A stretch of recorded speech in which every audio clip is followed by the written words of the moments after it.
To masu kallon mu ga mu tare da baƙuwar mu sai ku biyo mu cikin shirin. Barka da shigowa cikin shirin ina matsalar take.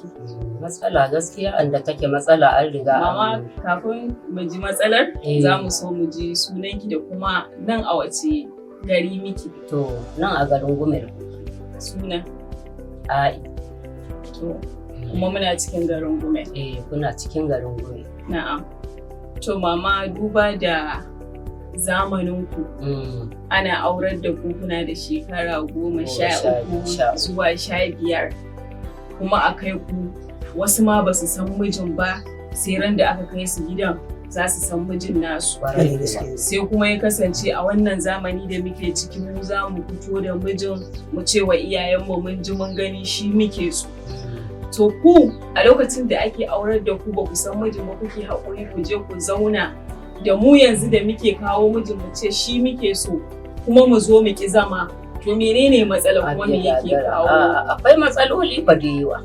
Saboda mu da iyayenmu na da na yanzu ba ɗaya bane. Haka. Iyayen yanzu ƴaƴansu suke so ba sa san laifinsu. To mu fa ko kayi laifin iyaye ba za su goya ba yaro baya. Za a iya taimakawa a matsa miki daɗi wuya ki koma ɗakin ki zauna. To yanzu fa san ƴaƴa yayi fi yawa.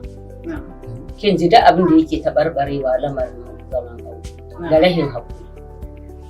Kenan rashin haƙuri yana taka muhimmiyar rawa wajen rashin zaman aure. Ƙwarai kuwa. To tsakanin mata da mijin waye za a samu wanda zai fi haƙuri? Namiji shi ne da haƙuri. In yi haƙuri mace ma ta ɗauka. Haƙuri iyagun namiji, amma ke mace da haƙurinki namiji in bai yi haƙuri zama ba zai yi ba zai gaba haƙurin wannan nayi. To kasancewar mama a lokacin ku za ki ga mace an mata auren ƙuruciya bata ma san menene ma auren ba aka mata.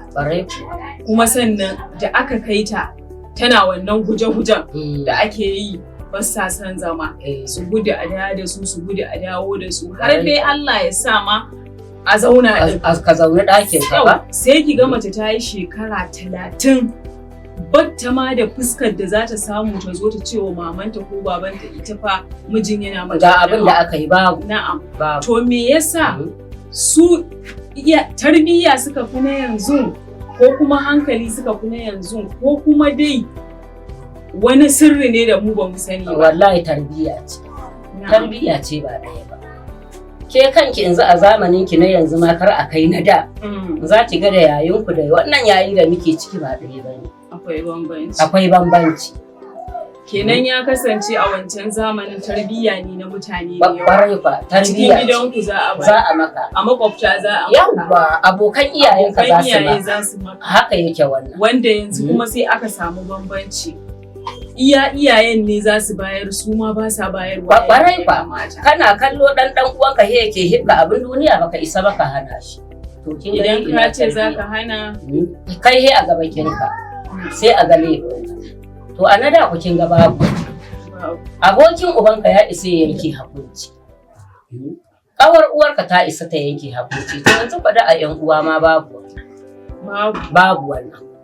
To mama ganin cewa mu 'yan zamani idan aka yi mana aure a yanzu za mu kai shekara 30 a gidan iyayenmu ba mu da aure shekara 35 lokacin da aka zo muka fito da mijin aure aka mana aure wata 3 a cikin gidan aurenmu sai mu fara zuwa muna kawo matsaltsalu shekara ɗaya sai ki ga an samu mace ta fito da yaro ko kuma ta fito da ciki. Shin me yake janyo irin waɗannan matsaltsalun? Wannan matsaltsalu duk kina jin su ga su a fili, rashin tarbiyya ce. Rashin iyayen ba tarbiyya ba hakuri. Iyayen su kansu daga gare su aka fara samu. Daga gare su aka fara samu. Yaro baka dora shi ba a tarbiyyar ta. In ya je gidan mutane waye zai koya masa? Miji in ya gaya maka ba za ka yarda ba. Saboda baka ɗauta iyayenka ba. Kuma su maza suna so in suka ce ki yi ba? In suka ce ki bari.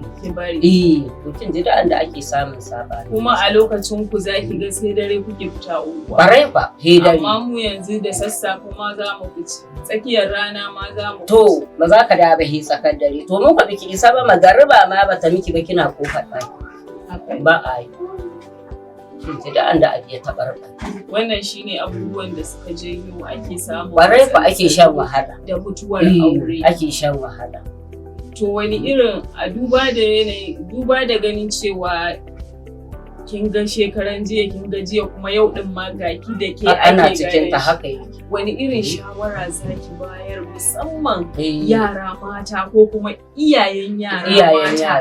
Wani irin shawara zaki ba su wajen su ba wa 'ya'yansu ingantaccen tarbiyya wanda zai kai ga sun je sun samu sun zauna a gidan mazajen su lafiya, su ma su haifa kuma su ba wa nasu 'ya'yan tarbiyya. Ƙwarai ka kuma kai ma'aifi ko mutuwa kai ka samu lada daga yaran nan haka.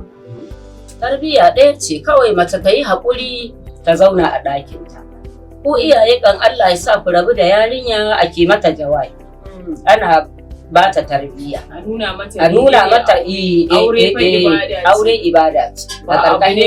Kuma ba abu ne na je kiki dawo ba. Haka yake wannan zama ne na rai da rai. Yanda Allah ya. Yawwa. Sannan kuma a ringa nuna wa yaran cewa shi fa aure ba abu ne wanda ake karanta shi a littafi ake ganin cewa a'a mijinki zai siyo miki ba za ki ringa yin tunanin na littafin nan. Kin san wannan abin shi ne yake sa haka. Wannan wasannin Hausan da muke gani. Muke ganin ana kawo mata kaji, ana yi mata menene sai shi ne he ka fahi ka ce kai ma he amma ka haka to kin ga ku abu ba zai kuma an je ba za a yi ba. Abun ba zai yi ba. Sai ki ce to tun da ba a yi miki ke gaskiya ke ma ba za ki zauna ba. Iyaye ka zo ka gaya musu su ma sun daure ma gindi. To ba dole ba daga nan tafiya ta yi tafiya. To amma da abin da mutum zai kawo ya baka ka karba ka ce Allah ya sa da albarka. To albarkarsa wannan da take ciki ya fi a taɗa miki cikin gida ba albarka. Ya fi a tara ma cikin gida.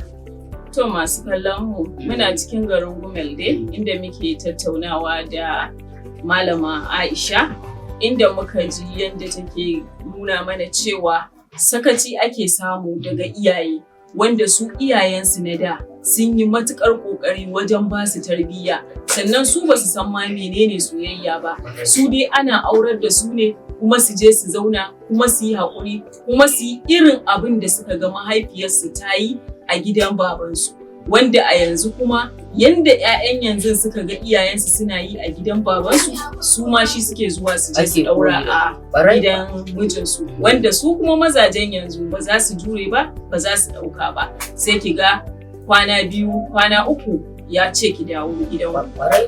To don haka mu ji mu kiyaye. Kada ku manta Siyama TV kuke kalla, ku mana subscribe, ku danna mana kararrawa kuma na share kuma na like. Sannan idan mutum yana da abin da zai ce sai ya rubuta mana a comment section ko shawara ko wani ƙarin bayani. Mun gode. Tare da ni Sa'adatu Dayo. Allah ya taimaka. Amin. Allah ya taimaka.